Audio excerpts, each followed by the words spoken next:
Marcello Anghereddu, intanto complimenti perché il Monastir centra un obiettivo alla finale di Coppa Italia, poi vada come vada perché non è una sfida secca, la farete con la Lanteri, però oggi partivate da un 2 pari, lo 0-0 vi premiava, ma siete scesi in campo per vincerlo come poi accade anche in campionato e come state facendo.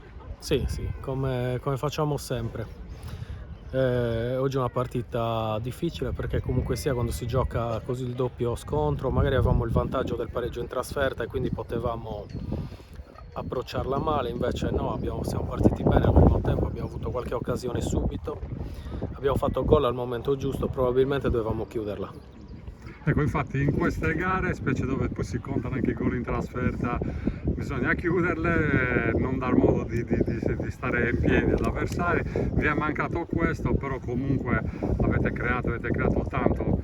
Magari in campionato speri che non accada questo, che si vada a centrare la No, porta. no, a prescindere che sia campionato e Coppa si spera sempre che non accada questo, dobbiamo essere un po' più concreti in certe situazioni, ma comunque sia va dato merito all'Arborea perché ha preparato molto bene la partita, è venuta qua una squadra molto organizzata che ha chiuso per gran parte della partita gli spazi, hanno avuto anche loro al secondo tempo un'occasione, potevano probabilmente pareggiare e quindi rimettere in discussione la qualificazione, ma tutto sommato alla fine dobbiamo essere felici per il risultato raggiunto, poi sulle cose che sono sbagliate in campo lavoreremo per migliorarle. Si mette da parte momentaneamente la competizione, poi ci sarà la finale, gara secca e si torna a pensare al campionato.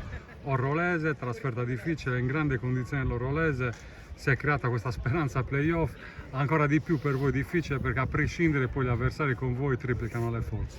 L'Orolese è una squadra forte, organizzata, una squadra che si è rinforzata bene questa stagione. All'andata mi ha fatto un'ottima impressione, abbiamo pareggiato 2-2 in casa nostra e quindi andiamo ad affrontare un avversario tosto, un avversario ostico che si è riaperta anche alle speranze, come hai detto tu, per fare i playoff, quindi hanno anche questa motivazione in più. Quindi noi dovremmo andare lì con la massima attenzione, col massimo rispetto perché stiamo affrontando una, secondo me, delle 5 squadre più forti del campionato. Marcello, il Monastir è forte, non lo scopriamo oggi e si migliora sempre, si migliora facendo allenatori, si migliora giocando anche a 40 anni. In che cosa dovete migliorare? Perché poi c'è sempre questo obiettivo di fare meglio. Dobbiamo migliorare, secondo me, ma secondo me in questa fase della stagione dove comunque si arrivano tanti risultati positivi, secondo me il giocatore deve lavorare su se stesso e migliorare nell'intensità, nel gestire bene le fasi di gioco perché questa situazione poi se la porteranno dietro anche per il futuro.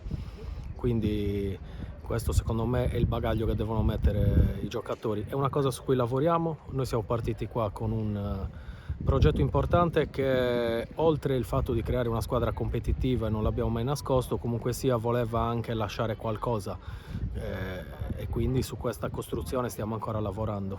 Marcello, mi viene in mente una cosa, non sono in tanti ad aver vinto sul campo una Coppa Italia, magari da tecnico.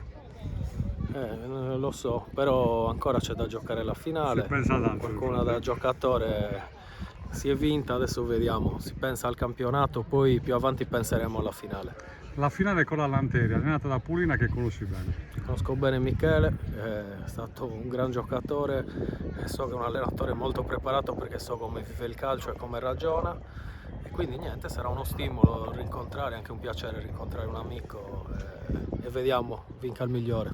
Grazie Marcello, complimenti e bocca al lupo. Grazie.